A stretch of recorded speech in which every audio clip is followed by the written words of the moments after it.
Let's go to Corbin. Corbin is next up on PTL. What's up, Corbin? Hi, can you hear me? Yes, sir. Go right ahead. Hi. So what that guy just said was kind of crazy, and I don't agree with a lot of it, but I think a lot of Republicans who are going to be voting for Trump are ultimately looking at policy. They're not looking at Trump's personal record. Many of them may even acknowledge it. I mean, you're not going to find me defending a lot of the things that the previous guy, Patrick, just said. But when I'm voting for Trump, I'm looking at his record as president for the past 4 years. I'm open to having my mind changed. I mean, I don't like a lot of the things that Trump says. Okay, well, let's talk about policy. I get your point, my friend. I get what you're saying. So let's talk about not the past 4 years, because Joe Biden's been the president the last 3.5 years, but I understand what you're saying. You're saying when Donald Trump was in office. So what did he do? What are some of his accomplishments that you're proud of? There's a few. Like, there's the Tax Cuts and Jobs Act that he passed in 2017. There's the... Okay, but hold on. Let's go one at a time. I appreciate that. I appreciate the fact that you're bringing up some stuff, because I'll be honest with you, that's more than some other people do. So let's talk about tax cuts. He had the biggest tax cuts for the top 1% in decades. Are you okay with that for the top 1%? I would prefer if the tax cuts were more targeted to the middle class, but there were some tax cuts, like they were not middle class tax cuts. I mean, I'm just being honest with you, my friend. I mean, the top 1% got some of the biggest tax cuts. His billionaire friends saved more money on taxes when Donald Trump was president than any other president in my lifetime. And we can disagree on that, but I'm just saying I don't like that. I don't think that's a good plan to do that. And I think he would continue to do that if he got back into office. I don't know if you disagree, but. No, that's fair. But like the way I see it is that I'd prefer it if the tax cuts were more targeted to the middle class, but if the rich get tax cuts and the middle class get tax cuts, well, I would respectfully. I hear what you're saying. I just would respectfully disagree with you. I think most people would characterize Donald Trump's tenure as the biggest tax breaks for the rich and didn't really do much for the middle class. But okay, give me something else. We'll agree to disagree on that. What else were you proud of as far as his accomplishments go? Fair enough. There was also the First Step Act. Okay. Tell me why you like that. Well, it was criminal justice reform. It gave a second chance to some convicted felons. And I will be honest with you, I was for that. And I actually interviewed some people that they were helped by that bill. So I've never said on the air that he didn't do anything good. I thought he did a lot of bad things for the country. But sure, he had a few bills that I was for, and that's certainly one of them. Can you name any others? Well, there was the USMCA trade agreement. I'm forgetting more about the specifics about that bill, but it had some corrections to NAFTA. All right. So with that being said, you named a couple policies that you like. I think we disagree a little bit on the taxes stuff. Is it fair to say that you'll be voting for Donald Trump in November? Which is okay if you are. Let's just have a conversation about it. Is that fair to say? I will, but I'm only looking at his policies. Like, I don't like him that much as a person. I get that. If it was a different. I appreciate you admitting that, and I appreciate you saying that. But when you talk about the economy that Donald Trump left Joe Biden, we were all locked up in our rooms. Everybody had lost jobs. Our economy is in shambles. Obviously, in my personal opinion, the COVID response was absurd. 15 cases down to 0. It's going to be gone by Easter. He turned his press conferences that were supposed to be coronavirus press conferences into political rallies. And I appreciate the fact that you said, listen, I don't like him, but as a person, right? But don't you think that's kind of important? Like, if you're going to be the leader of the free world, you shouldn't be talking about being a dictator on day one and retribution. Does it concern you that he still doesn't admit that he lost the 2020 election? Does any of that stuff bother you?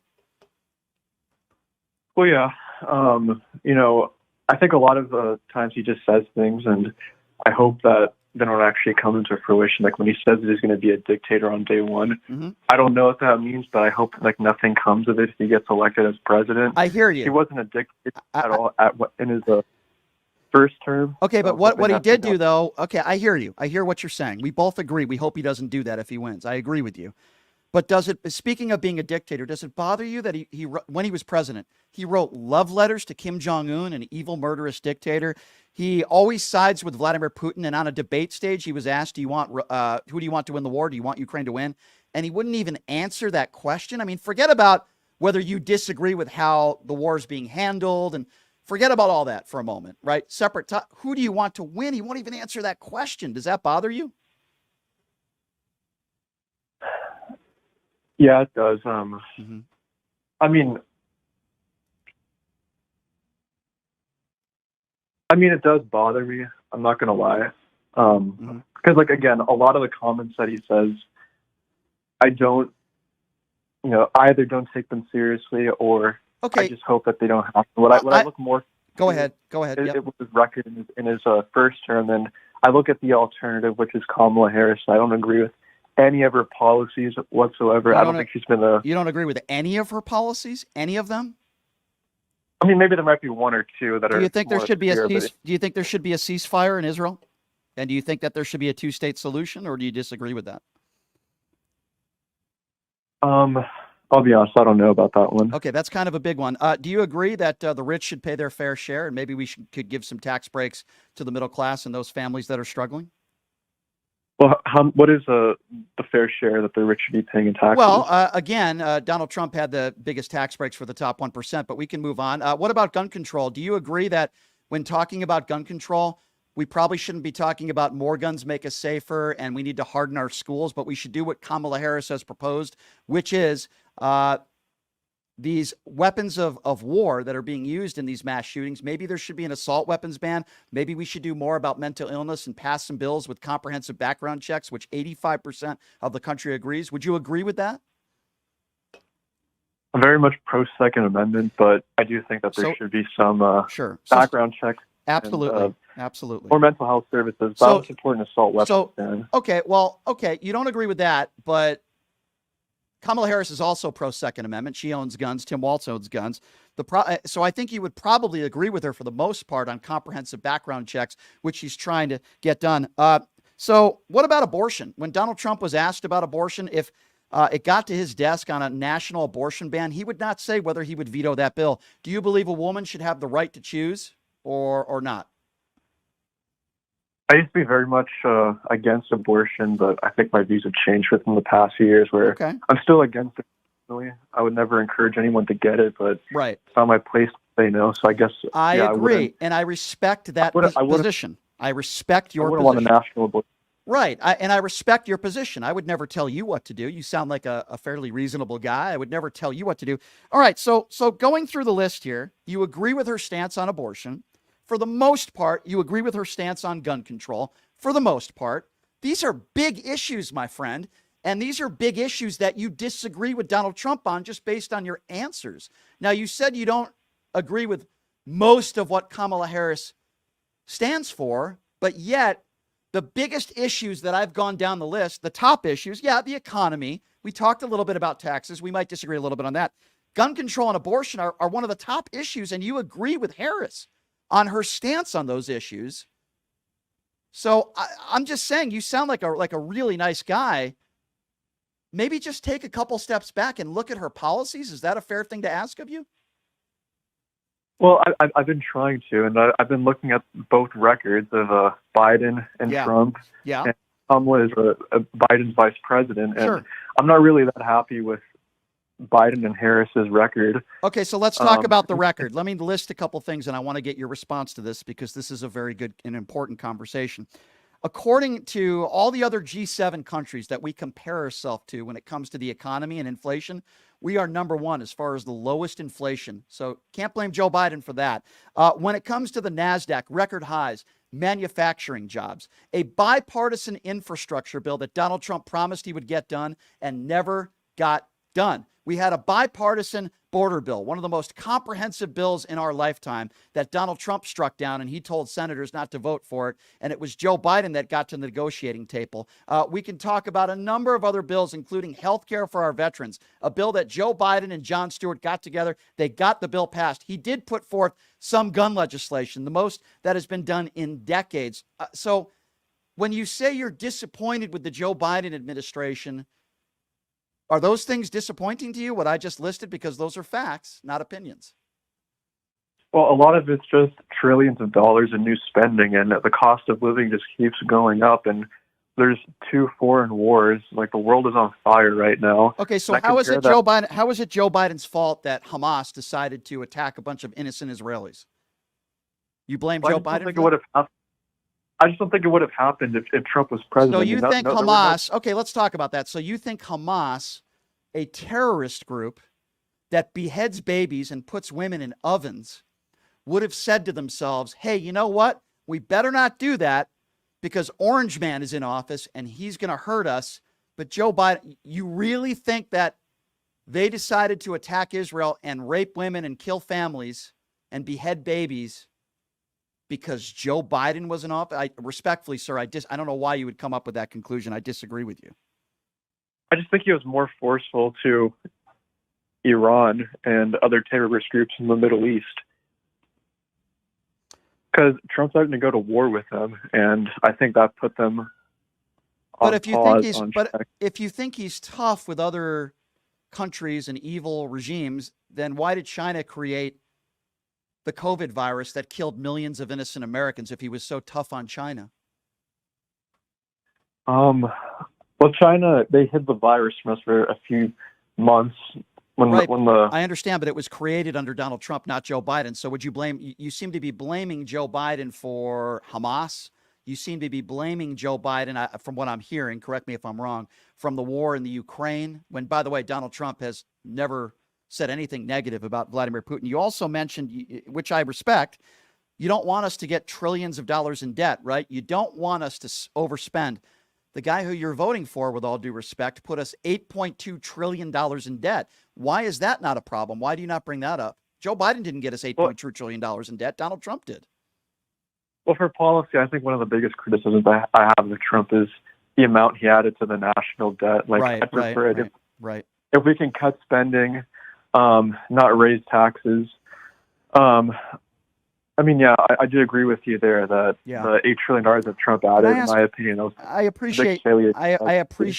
I appreciate you admitting that. And listen, no way, shape, or form am I saying Joe Biden's administration was perfect, right? There were plenty of mistakes that were made, but I want to ask you one more question because I think this is important, right? I would imagine you sound like a reasonable, intelligent man, and I mean that sincerely, even though we might disagree on some stuff. I want to know what went through your mind on January 6th, because I know you were probably upset and embarrassed by what took place that day. And my question to you before you answer that is, if Donald Trump didn't say that the election was stolen, which it wasn't, I think can we at least agree on that? And then I can get to my other question. Joe Biden won a free and fair election. Can we agree on that? Yeah, I guess I would. Yeah, he did win. Okay, good. I'm glad to hear you say that, even though you had a little hesitancy there, but that is totally okay. All right. So if Donald Trump didn't lie about the 2020 election, saying that it was stolen, does January 6th happen?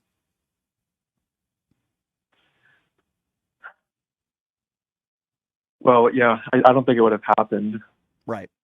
Correct. But I don't know if I would say that. The thing is with that is that maybe Trump at first, he really did think that the election was stolen from him, and he pursued every legal avenue he could, and he was trying to stop Congress from certifying an election that he thought was rigged against him. And on January 6th, I do agree with you that Trump never made any of those claims. They wouldn't.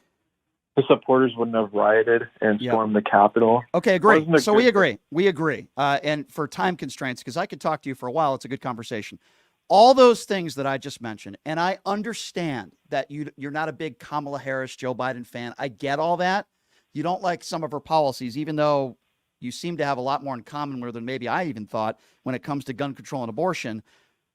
All that aside, you're not willing, and this is what's fascinating to me, you're not willing to take January 6th and the lies and the criminal record and the things that you disagree with Donald Trump on, and you're still willing to vote for Donald Trump because you don't like some of Kamala Harris's policies. You see where I'm going with that? Like, I get where you're coming from. You don't like Kamala Harris. You don't like some of her policies. I understand that, and I respect that. The point that I'm surprised at is that you're still willing to vote for the guy that, in my opinion, incited January 6th, who lies about the 2020 election, who won't concede. You sound like a reasonable guy. You know the liable sexual abuse, all the women that have come forward. You understand the things he says and does on a regular basis, attacking POWs, attacking women on looks, suckers and losers. I mean, the list goes on and on. But you're still willing to put that all aside and vote for Donald Trump because you don't like some of Kamala Harris's policies. Help me understand that, because you sound like a nice guy, you sound like an intelligent guy, and you sound like a pretty honest man, but yet you're still willing to vote for Donald Trump after all those things that you admit that you don't like. Help me understand that, my friend. I mean, it's not that I want to sound selfish or anything, but I thought that my life was better when Trump was president than it is now. I mean, it's harder to pay for groceries, and it's harder to pay for rent. But how is that, with all due respect, how is that Joe Biden's fault? There's inflation all over the world. There has to be cause and effect. And when Donald Trump left office, you were doing great when 3,000 to 5,000 people were dying a day from COVID. Like when Trump left office, your life was great. I mean, the last year it wasn't. Well, that's kind of important. That's 25% of his presidency. But I understand people want to bring, listen, I don't want your bread to be more. I don't want your groceries to be more. I just don't understand why people blame Joe Biden for that. If anything, you should be giving him, in my opinion, you should be giving him credit for that, because compared to the G7 countries, we're doing the best when it comes to inflation. Why do you blame Joe Biden for that, my friend? Why do you do that? I just want to make sure when you say G7 countries, that means the 7 richest countries in the world, like Yes. the U.S., Germany. Yes, Okay. and when we're talking about inflation, we're doing better than those countries. Isn't that a good thing? Like, why would you blame Biden for inflation? You, of all people, know it's not his fault that we have inflation in Germany. It's not your fault that we have inflation all over the world. So why would you blame him for inflation here? Now, if our inflation rate was higher than all those other countries, you would have a very valid point. But my friend, they're not. So why would you blame him for that? Well, I guess I didn't know that they were lower. I appreciate you admitting that. Listen, did this conversation, I'm not trying to change your mind, my friend. And I appreciate the fact that you're willing to call in here and have this conversation. Because like I said, you sound like a really nice guy. I really mean that. Did this conversation at all give you any reserve? Or is it's not changing your mind at all? And it's okay if it didn't, but I'm just curious. Like, does this change your mind at all of who you might vote for in November? I'll do some more research. I mean, there are some things that you brought that I've never heard of before. Well, I appreciate you saying that. That's all I can ask. All I can ask you is to say, hey, I heard what Brian said. I heard him out. I'm going to go do some research and see if it's true. And then I'll tell you what, I'll make a deal with you. I would love for you to call back next week. Is that fair? Sure. Thank you so much for your call. I really mean that. I really appreciate it. These are important conversations. Doesn't mean I'm going to change your mind, but I appreciate your honesty. I really do. I have a lot of Trump friends like you that are nice people, intelligent people, fair people. We just disagree on stuff, and that's okay. That's what makes America great, my friend. And by the way, where are you calling from, by the way, just so I know? I'm calling from Nevada. Okay, cool. Do you live in Las Vegas? Yes. Good. Well, thank you for calling. I would love for you to call back again, do a little bit of research, and let's continue the conversation next week. Okay, my friend? All right. Then. All right. Thank you. Thank you. I appreciate your call, my friend. Thank you so much. That was a nice phone call. Maybe I swayed him one way or the other. I don't know. It is very possible to have respectful conversations with people on the air. People go on my social media and they see me calling people right-wing buffoons. If you notice, I didn't call that guy any names. Why? Respectful conversation. He didn't say everything that I agree with. I didn't say everything that he agrees with, but he's willing to listen, and I was willing to listen to him. And I'm really curious. Listen, sometimes people maybe be a little bit more informed on the issues. Perhaps he'll go and he'll do his research, and we'll see what he comes up with.